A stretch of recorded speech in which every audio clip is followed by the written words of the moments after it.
하나님께서는 patmos섬에 유배되어 있던 요한에게 하늘의 문을 여시고 장차 일어날 일들을 보여주십니다. 요한의 성령이 감동하심으로 하늘의 보좌를 보게 되는데 그 보좌 주위에 네 생물이 있었습니다. 첫째 생물은 사자와 같았고, 둘째 생물은 송아지 같았고, 셋째 생물은 얼굴이 사람 같았으며, 넷째 생물은 날아가는 독수리같이 아주 이상하고 신비로운 그런 생물을 보게 되었던 겁니다.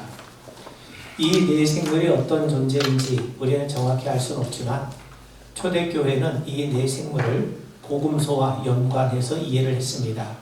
왜냐하면 이 네 생물이 밤낮 쉬지 않고 하나님을 찬양하는데, 이 생물이 찬양하는 하나님은 전에도 계셨고 이제도 계시고 장차 오실 하나님이시기 때문에 그렇습니다.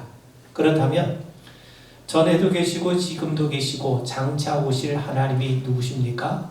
바로 성자 하나님이신 예수 그리스도 아니십니까? 여러분, 십자가를 앞에 두시고 예수님은 두려움에 떨고는 제자들에게 말씀하세요. 너희들의 마음에 근심하지 말고 하나님을 믿으라. 내 아버지 집에 거할 곳이 많은데 내가 너를 위해서 거처를 예비하러 가겠다. 그리고 거처가 예비되면 다시 너희로 오겠다는 거죠. 장차 다시 오실 하나님이 누구십니까? 바로 그리스도 예수님이시죠. 또 예수님이 승천하실 때 제자들은 하늘로 올라가신 예수님을 얼뚱히 쳐다만 보고 있습니다. 그때 천사들이 제자들에게 말씀하죠. 사도행전 1장 11절에 보면 갈릴리 사람들아 어찌하여 서서 하늘을 쳐다보느냐? 너희 가운데서 하늘로 올려드신 이 예수는 하늘로 가심을 본 그대로 오시리라.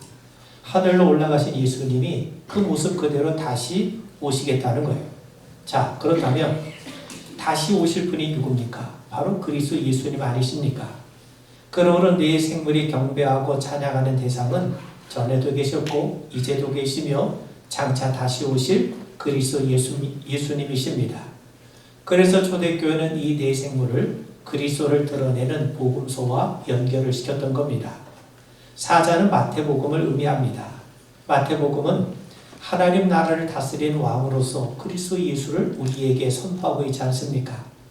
또 소는 마가복음을 의미하는데, 마가복음은 우리를 위해 죽기까지 섬기시는 종으로서의 그리스도 예수님을 우리에게 보여줍니다. 사람의 얼굴은 누가복음을 의미하는데, 누가복음은 하나님이시면서 동시에 사람으로 오신 그리스도 예수님을 우리에게 드러내주죠. 독수리는 요한복음입니다. 초대교회 전승에 따르면 요한복음의 상징이 독수리입니다. 독수리가 높이 솟구쳐 오를 때 태양을 볼 수 있는 것처럼 요한복음은 창조주가 되시고 빛이 되시고 참 생명 되신 그리스도 예수를 우리에게 보여주고 있습니다. 여러분, 요한복음은 깊고 심오한 내용을 담고 있습니다. 그래서 학자들은 말하기를 요한복음은 어린아이가 들어가 놀 수 있을 정도로 얕으면서도 코끼리가 헤엄칠 정도로 아주 깊다고 말합니다. 그만큼 쉬우면서도 깊이가 있는 복음서가 요한복음이죠. 여러분, 요한은 자신이 복음서를 쓴 목적을 우리에게 분명하게 밝힙니다. 20장 21절에 보면 오직 이것을 기록함은 너희로 예수께서 하나님의 아들 그리스도이심을 믿게 하려 함이요 또 너희로 믿고 그 이름을 힘입어 생명을 얻게 하려 함이니라. 요한은 예수님이 그리스도가 되심에 대한 참된 지식을 알려주는 것을 뛰어넘어서 예수를 믿고 우리가 변화될 수 있도록 하기 위해서, 예수님으로 인해서 우리가 참 생명을 누릴 수 있게 하기 위해서 이 복음서를 기록하게 됩니다. 요한은 복음서를 통해서 우리를 설득하고 있는 겁니다. 그래서 우리가 요한이 전한 복음에 제대로 설득당하면 하나님의 말씀이 생생하게 들릴 뿐만 아니라 예수님이 하나님이 되시고 또 그리스도가 되심을 믿게 되고 또 그분에 속한 사람으로서 그분이 주시는 참 생명을 우리가 풍성하게 누리게 될 겁니다. 그렇다면 요한이 드러내는, 요한이 증거하는 예수님은 과연 어떤 분이신가? 세 가지를 여러분들과 함께 나누고자 합니다. 1절 말씀을 보시면 태초에 말씀이 계시니라. 이 말씀이 하나님과 함께 계셨으니 이 말씀은 곧 하나님이시니라. 우린 요한복음에서 창세기를 보게 됩니다. 창세기 1장 1절 태초에 하나님이 천지를 창조하시니라. 요한복음 1장 1절을 보면 태초에 말씀이 계시고 이 말씀이 하나님과 함께 계신데 이 말씀이 곧 하나님이시라고 말씀합니다. 여러분, 태초라고 하는 말은 세상이 시작되는 시점이란 뜻입니다. 우리 인간이 볼 수 있고 알 수 있고 경험할 수 있는 물질적인 세계가 만들어지기 시작한 때라는 의미죠. 달리 말하면 시간과 공간이 만들어지던 때입니다. 하나님은 태초 이전에, 즉 시간과 공간이 만들어지기 이전에 존재하고 계셨습니다. 하나님은 시간과 공간을 초월하십니다. 시간과 공간의 제약을 받지 않으신 분이라는 거죠. 그런 하나님이 어느 특정한 시점에 세상을 창조하신 겁니다. 여러분, 하나님의 세상을 창조하심으로 우리가 볼 수 있고 알 수 있고 경험할 수 있는 세상이 존재하게 되었습니다. 그러므로 태초라고 하는 말은 하나님이 인간을 위해서 세상을 지으시던 순간, 인간을 위해서 어떤 일을 하시는 순간을 태초라고 우리는 명명하는 겁니다. 자, 1절 말씀을 제가 다시 읽어보면 태초에 말씀이 계시니라 이 말씀이 하나님과 함께 계셨으니 이 말씀은 곧 하나님이시니라. 요한은 세상이 창조되던 태초에 이미 말씀이신 예수님이 하나님과 함께 계셨다고 선언합니다. 여기 계시니라 하는 이 말은 시제로 미완료 시제를 나타내는데 말씀이신 예수님이 창조보다 앞서 존재하고 있다는 것을 말해줍니다. 태초와 더불어 예수님이 존재하신 것이 아니라 태초 이전부터 예수님이 존재하고 계셨다는 겁니다. 이 말은 무슨 말인가요? 말씀이신 예수님이 창조보다 앞서 존재했다는 거죠. 예수님은 창조 이전부터 존재하신 분이라는 겁니다. 여러분, 예수님은 시작이 없으신 분 아닙니까? 만물이 생기기 전부터 계신 분이세요. 어제나 오늘이나 영원토록 동일하신 분이십니다. 그런데 요한은 태초에 그리스도 예수님께서 계시니라 하지 않고 태초에 말씀이 계시니라 라고 말씀합니다. 여러분, 하나님이 지으신 모든 피조물 가운데 말을 할 줄 아는 유일한 존재는 우리 인간이 유일합니다. 물론 동물도 극히 제한적이긴 하지만 자기들만의 언어로 소통을 한다고 그러죠. 그런데 정교한 언어 체계를 통해 소통하는 존재는 우리 인간뿐입니다. 우리는 언어를 통해 가르치기도 하고 언어를 통해 배우기도 합니다. 언어가 있기 때문에 우리는 공통의 경험을 함께 나눌 수 있고 또 역사도 기록할 수 있고 기술이나 지식도 서로 전수할 수가 있는 겁니다. 여러분, 언어에는 힘이 있죠. 군대 지휘관 말 한마디에 군인들이 일사불란하게 움직이지 않습니까? 또한 언어는 감정을 불러일으키기도 합니다. 말 한마디에 우리의 감정이 롤러코스터를 탑니다. 사랑한다는 말 한마디에 감정이 출렁거리죠. 미안하다고 하는 그 말 한마디에 불쾌했던 감정이 녹아지기도 합니다. 또 칭찬 한마디가 사람들의 용기를 북돋아 줄 수도 있지 않습니까? 자, 여러분, 태초에 말씀이 있어서 하나님은 말씀으로 세상을 창조하셨고 예수님은 말씀으로 계셨습니다. 하나님께서 각종 들짐승과 공중의 각종 새를 지으신 다음에 아담에게로 이끌어오세요. 아담의 각 생물을 부르는 것으로 그들의 이름을 짓게 하셨던 겁니다. 아담 역시 말을 통해서 하나님의 창조의 세계에 동참을 했던 거죠. 또 하나님은 이스라엘 백성들에게 말씀합니다. 신명기 6장 6절 이하를 보시면 오늘 내가 네게 명하는 이 말씀을 너는 마음에 새기고 네 자녀에게 부지런히 가르치며 집에 앉았을 때에든지 길을 갈 때에든지 누워있을 때에든지 일어날 때에든지 이 말씀을 강론할 것이며 말씀을 부지런히 가르치고 강론하라는 거죠. 말씀을 가르치고 배우고 강론함으로써 우리가 하나님께 응답하며 살아갈 수 있게 된다는 겁니다. 여러분, 하나님은 말씀하신 분이십니다. 또 우리 역시 하나님의 말씀으로 하나님의 역사에 함께 동참하게 됩니다. 여러분, 우리 기독교 신앙은요, 행동에 앞서 말씀을 신뢰하는 거예요. 예수는 산상수훈의 결론으로 지혜로운 자와 어리석은 자에 대해서 말씀하시죠. 두 사람이 둘 다 집을 짓습니다. 차이가 있다면 반석 위에 짓느냐 아니면 모래 위에 짓느냐, 바로 그 차이입니다. 겉으로 보면 두 집의 모습이 전혀 다르지 않아요. 그런데 홍수가 나면 반석 위에 지은 집은 견고하지만 모래 위에 지은 집은 여지없이 무너지게 됩니다. 그러면서 예수님은 결론적으로 말씀을 듣고 행하는 자가 반석 위에 집을 짓는 지혜로운 자요, 말씀을 듣지 않고 제멋대로 행하는 자는 모래 위에 집을 짓는 어리석은 자라고 말씀합니다. 여러분 생각해 보세요. 반석 위에 세워진 집이든 모래 위에 세워진 집은 저절로 지어지지 않습니다. 누구가 행동했기 때문에, 누구가 수고했기 때문에 집이 지어진 것 아닙니까? 그런데 똑같은 행동으로 집이 지어졌지만 모래 위에 지은 집은 홍수 앞에 여지없이 무너지게 되는 거예요. 주님은 이걸 통해서 뭘 말씀하는 겁니까? 우리가 하는 행동에 앞서 말씀을 듣는 것이 더 중요하다는 겁니다. 여러분, 물론 성경도 행함을 강조해요. 그런데 행함 이전에 말씀이 있는 겁니다. 복음이 뭡니까? 내가 행동하면, 내가 순종하면 내가 하나님께 받아들여진다. 그것이 아닙니다. 하나님이 나를 먼저 받아주셨기 때문에, 하나님이 먼저 내게 은혜를 베풀어 주셨기 때문에 내가 행동하고 내가 순종하는 겁니다. 내가 구원을 받기 위해서, 내가 복을 얻기 위해서 행동하는 것이 아닙니다. 하나님께서 우리에게 베푸신 그 말할 수 없는 그 은혜, 먼저 하나님께서 우리에게 구원을 베풀어 주시고 복을 베풀어 주셨기 때문에 그거에 대한 감사에서 행동이 나온 것 아니겠습니까? 그러므로 대초에 말씀이 있었다는 것은 우리가 존재하기 전에 먼저 우리를 향한 그리스도 예수의 사랑이 있었고 은혜와 진리가 있었다는 겁니다. 자, 2절에 보시면 그가 태초에 하나님과 함께 계셨고, 여러분 말씀 곧 예수님이 하나님과 함께 계셨어요. 함께라고 하는 말을 프로스라고 하는데 그 프로스라고 하는 전치사는 영어로 toward, 그걸 의미합니다. 그래서 이걸 직역하면 말씀이 하나님을 향해 계셨다는 거예요. 그리고 어떤 학자는 이 말씀을 어떻게 번역했냐면 말씀이 하나님과 얼굴을 맞대고 계셨다는 거로 번역을 합니다. 여러분, 예수님은 늘 하나님을 향해 계셨어요. 하나님과 예수님이 얼마나 친밀한 관계에 있는가 하는 것을 우리에게 보여주는 겁니다. 예수님은 늘 하나님의 뜻을 향하지 않으셨습니까? 십자가 앞에서도 내 원대로 하지 마시고 아버지의 뜻대로 하기를 간구하셨어요.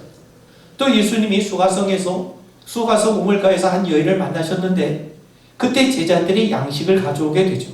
그때 예수님 뭐라고 말씀합니까? 내게는 너희들이 알지 못하는 양식이 있다는 거예요. 그렇다면 그 양식이 무엇입니까? 그 양식은 다름 아닌 하나님의 뜻을 행하는 것이라고 말씀합니다. 여러분, 하나님께서 우리에게 원하신 관계가 바로 이러한 모습입니다. 성부, 성자, 성령 삼일째 하나님이 서로 얼굴을 맞대며 서로 품속으로 파고드는 친밀한 관계야말로 하나님께서 우리와 맺길 원하시는 관계인 겁니다. 그 친밀한 사귐을 위해서 말씀이신 예수님이 우리를 친히 찾아오신 겁니다. 여러분, 예수님이 씨 뿌린 자의 비유를 말씀해 주세요. 그러면서 옥토의 씨가 뿌려졌는데 그 옥토에 뿌려진 씨가 30배, 60배, 100배 열매를 거둔다고 말씀하지 않습니까? 그렇다면 씨가 옥토에 뿌려졌다는 것은 무엇을 의미합니까? 말씀을 듣고 깨닫는 것이라고 말씀합니다. 자, 여러분, 세상에서도 깨달음을 강조하죠. 그런데 세상이 강조하는 것과 기독교가 강조하는 것에 차이가 있어요. 기독교가 말하는 깨달음은 우선 세상의 이치라든가 사물의 이치라든가 어떤 인생의 이치에 대한 깨닫는 그 깨달음을 말하는 게 아닙니다. 기독교는 한 인격에 대한 깨달음, 곧 그리스도 예수에 대한 깨달음을 강조합니다. 우리가 예수님을 알아가면 알아갈수록, 우리가 예수님을 깨달아가면 깨달아갈수록 우리는 하나님을 더 잘 알게 되는 겁니다. 그리스도 안에는 하나님에 대한 알만한 것들, 우리가 하나님에 대해서 알아야 될 모든 것들이 이미 충분히 담겨 있어요.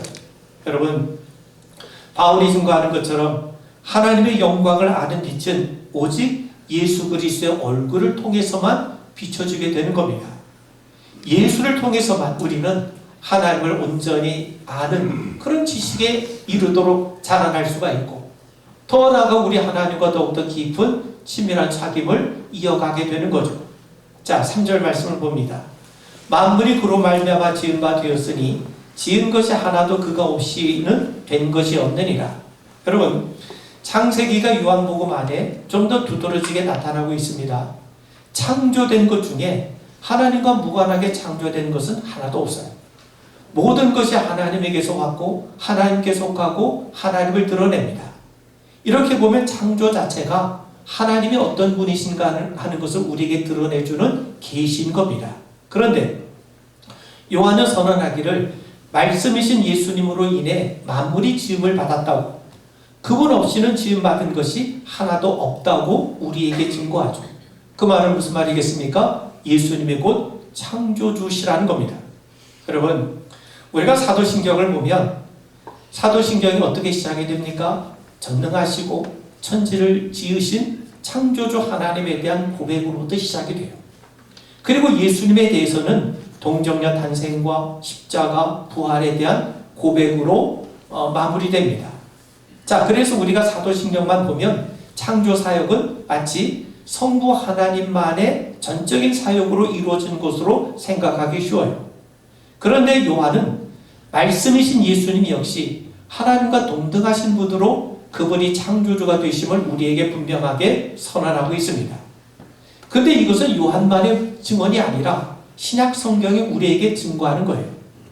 바울은 고린도전서 8장 6절에서 우리에겐 한 하나님 곧 아버지가 계시니 만물이 그에게서 났고 우리도 그를 위하여 있고 또한 한 주 예수 그리스도께서 계시니 만물이 그로 말미암고 우리도 그로 말미암았느니라.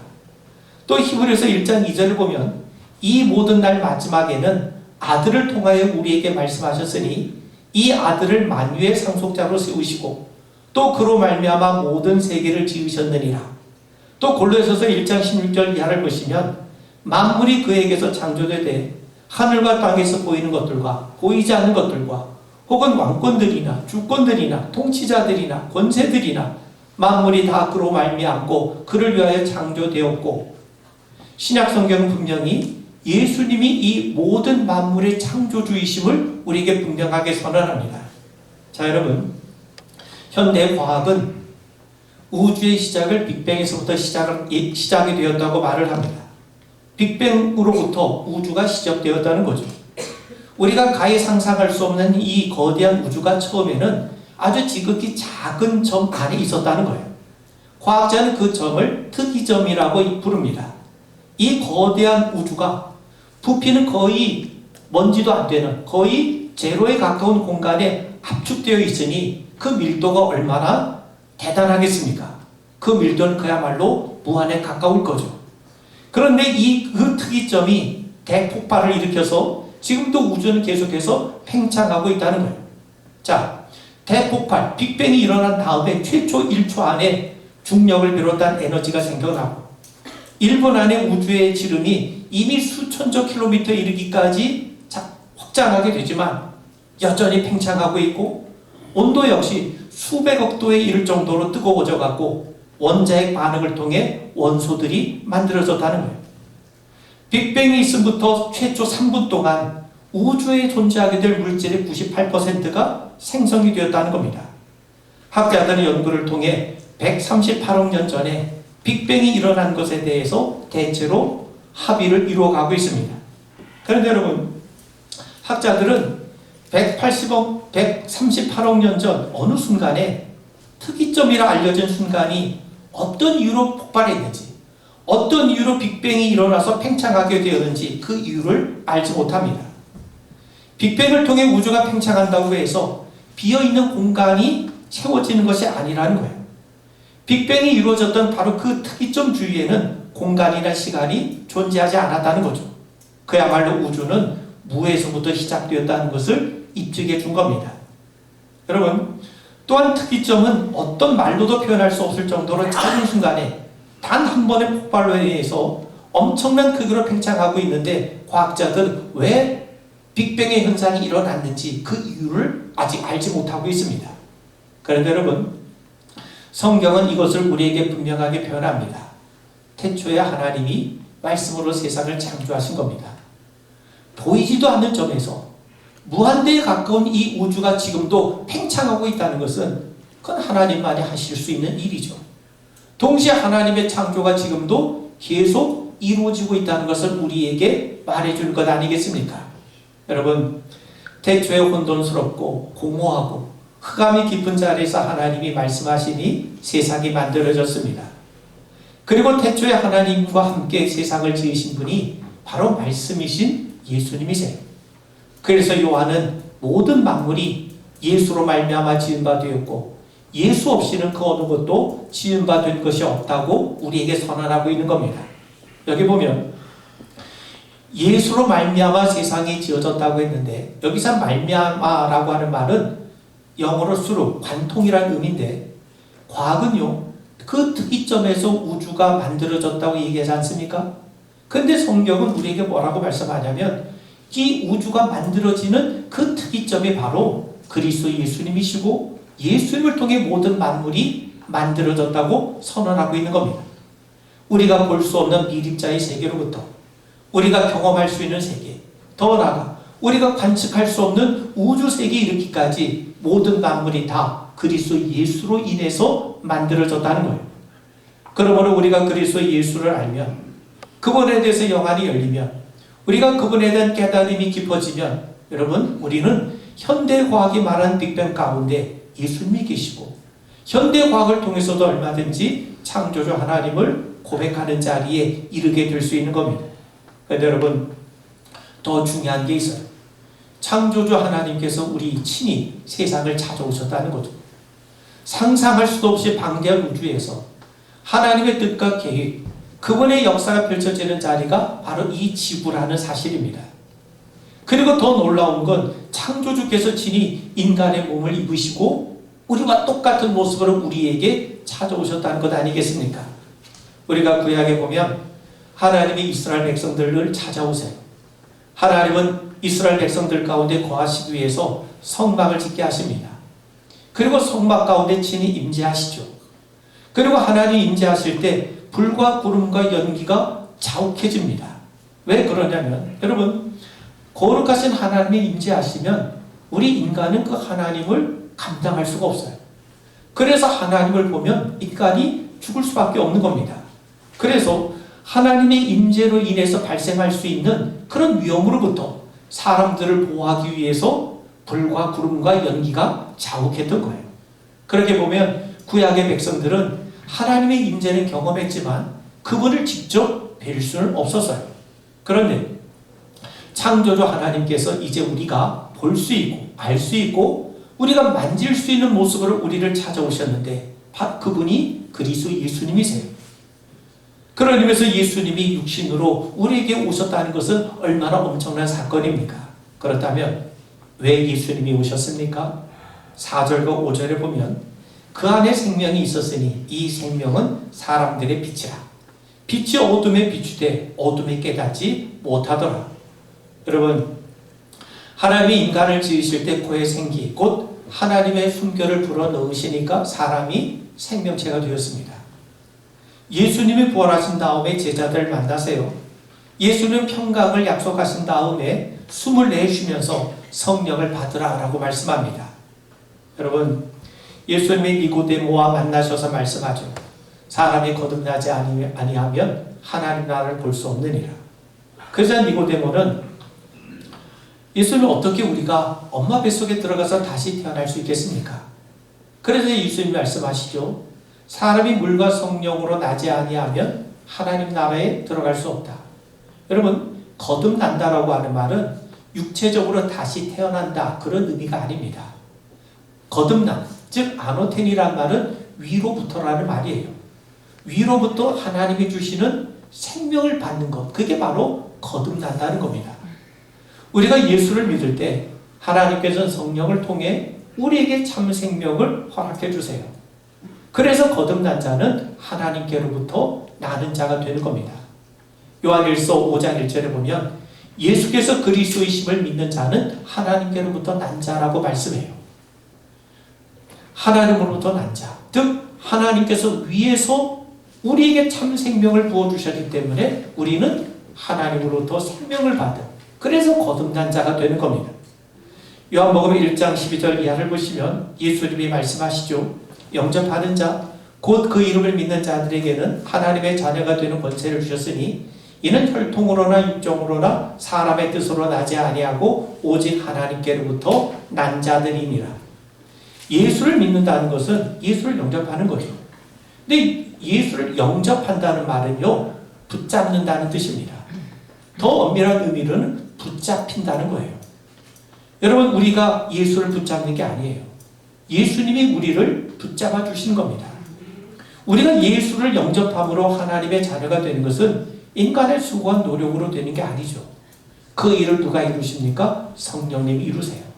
성령님이 우리의 마음의 문을 여셔서 예수님이 어떤 분인지 알게 하시고 보게 하시고 예수님이 우리에게 절실하게 필요함을 느끼도록 해주시고 그리고 더 나아가 그분이 우리의 주님이심을 고백하게 하시는 것. 이게 누가 하시는 겁니까? 성령이 하시는 거예요.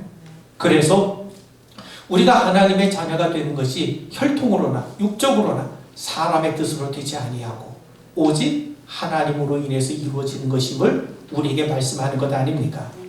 그래서 바울은 고린도전서 10장 3절에서 성령으로 아니하고는 누구든지 예수를 주시라 할 수 없다고 말씀하는 겁니다. 여러분, 하나님은 아담에게 선악과를 먹으면 죽는다고 하세요. 그런데 아담은 범죄한 다음에 죽지 않았습니다. 그런데 육체적인 생명은 잃지 않았지만 에덴에서 추방됨으로써 하나님과의 친밀한 관계가 잃어버리지 않았습니까? 하나님과의 관계가 단절된 거예요. 여러분, 하나님을 떠난 인간의 상태, 이게 바로 죄된 상태요, 죽음의 상태 아닙니까? 여러분, 꽃이 땅에서 뽑히면 잠시는 살 수 있지만 이내 말라 비틀어져요. 물고기를 물 밖으로 내보내면 잠시 팔딱거릴 수 있지만 얼마 지나지 않고 죽습니다. 마찬가지로 하나님을 떠난 인간은 육체적으로는 잠시 살 수 있을지 모르겠지만 죄의 삭은 사망 아닙니까? 사망에게 종노릇하며 살 수밖에 없는 거예요. 그래서 예수님이 오신 겁니다. 하나님과 친밀한 교제를 다시금 회복해서 하나님과 함께하는 참 생명을 누리게 하기 위해서 예수님이 우리를 찾아오신 겁니다. 여러분, 수가성 우물가에서 여인에게 예수님은 말씀하시죠. 이 물을 마시는 사람은 다시 목마르겠지만 내가 주는 물을 먹는 자는 영원히 목마르지 않는다고 말씀하세요. 또 오병이어 기적을 베푸시면서 자신의 말로 하늘에서 내려온 살아있는 떡이요 이 떡을 먹으면 영생하리라 말씀합니다. 또 초막절기 마지막 날에 기우제를 드리는 유대 사람들에게 큰 소리로 외치십니다. 누구든지 목마르거든 내게로 와서 마시라. 나를 믿는 자는 성경의 이름과 같이 그 배에서 생수의 강이 흘러나오리라. 여러분, 요한은 예수님이야말로 우리에게 참 생명을 주시는 분이심을 우리에게 분명하게 선언하고 있습니다. 그러므로 요한은 우리에게 너희들의 삶의 속도를 잠시 늦추고 예수님께 주의를 기울이라고 요청하고 있는 겁니다. 예수를 통해서만 우리는 하나님과 바른 관계, 친밀한 관계를 맺을 수가 있는데 그것이 바로 우리가 참 생명을 누리는 삶이라고 우리에게 말씀하고 있는 거죠. 여러분, 구약에 보면 히스기야가 죽을 병에 걸렸어요. 그가 침상에 누운 채로 눈물로 하나님 앞에 간구합니다. 그런데 긍휼히 풍성하신 하나님께서 그의 기도를 들으시고 그의 생명을 15년간 연장을 시켜주셨어요. 그런데 문제는 그가 건강 회복이 되자 하나님을 잊어버렸던 거예요. 바벨론에서 사신이 왔을 때 그는 하나님을 드러내는 것이 아니라 자신의 금고와 무기고를 열어서 자랑을 합니다. 그는 자신의 질병이 낫는 것에만 관심을 가졌죠. 그 질병을 통해 더 하나님을 신뢰하고 더 하나님과 바른 관계를 맺어가는 일에는 관심이 없었던 겁니다. 그는 육체적인 생명을 15년간 연장했을 뿐 하나님 앞에 참 생명을 누리지 못했던 거죠. 자, 반면에 바울은 육체의 가시로 인해서 하나님 앞에 3번을 걸쳐 구했어요. 그런데 하나님은 오히려 내 은혜가 네게 족하다라고 말씀합니다. 바울은 그때부터 더 이상 이 문제로 하나님 앞에 기도하지 않습니다. 그렇다고 해서 그가 복음의 사역을 게을리하는 것도 아닙니다. 그는 육체의 가시가 자신을 교만에 빠지지 않게 할 뿐만 아니라 하나님의 강함을 경험하는 은총임을 믿고 오히려 감사하게 되죠. 자기가 안고 있는 문제의 종이 되지 않았던 겁니다. 오히려 자기의 문제를 통해서 하나님과 더 바른 관계를 맺는 그런 기회로 삼았던 거죠. 그래서 그가 이렇게 고백하지 않습니까? 내게 능력 주신 자 안에서 모든 것을 할 수 있느니라. 내가 하나님과 관계가 회복에 대한 거 보니까 내가 하나님과 가까워지다 보니까 내가 겪고 있는 어떤 문제도 내게 문제가 되지 않더라 이 말이죠. 여러분 이게 뭡니까? 이게 바로 그리스도께서 주시는 참 생명을 누리고 있는 자의 모습 아니겠습니까? 여러분 만물이 예수로 말미암아 지어짐을 받았어요. 예수로 말미암지 않고 지어진 것은 하나도 없습니다. 이 말은요, 만물이 그리스도와 관계를 맺고 있다는 거죠. 우리도 그리스도와 참된 관계를 맺을 때 비로소 참 생명을 누리게 된다는 것 아니겠습니까? 그런데 여러분, 요한은 그리스도 예수께서 세상을 창조하신 것으로 그치지 않습니다. 더 나아가 그분으로 인해서 새하늘과 새 땅으로 나타나는 새 창조가 완성될 것을 우리에게 말씀합니다. 처음 창조는 완성이 됐어요. 이제 우리에게는 새 창조가 남아 있습니다. 여러분 생각해 보세요. 아이를 낳고 할 일 다 했다고 여기는 부모는 없어요. 마찬가지입니다. 성부, 성자, 성령 삼위일체 하나님은 말씀으로 세상을 지으신 다음에 지금도 계속해서 말씀으로 세상을 유지하고 계시고 또 말씀으로 새하늘과 새 땅을 창조하고 계십니다. 그리고 범죄한 우리 인간들이 하나님이 원하시는 뜻대로 하나님과 온전한 사귐을 통해 참 생명을 누릴 수 있도록 날마다 우리를 새롭게 빚어가고 계십니다. 그래서 그리스도 예수 안에 있는 우리 모두가 새로운 피조물이 된 것 아니겠습니까? 사랑하는 성도 여러분, 우리 주님이 어떤 분이신지를 우리가 좀 더 바르게 알고 주님과 깊은 교제를 통해 그분을 통해서 그분이 주시는 참 생명을 우리가 이 땅에서도 맛보며 누려가게 되기를 주의 이름으로 축원을 드립니다. 아멘. 우리 기도하겠습니다. 예수님을 통해 우리에게 참 생명을 주시는 것을 믿습니다.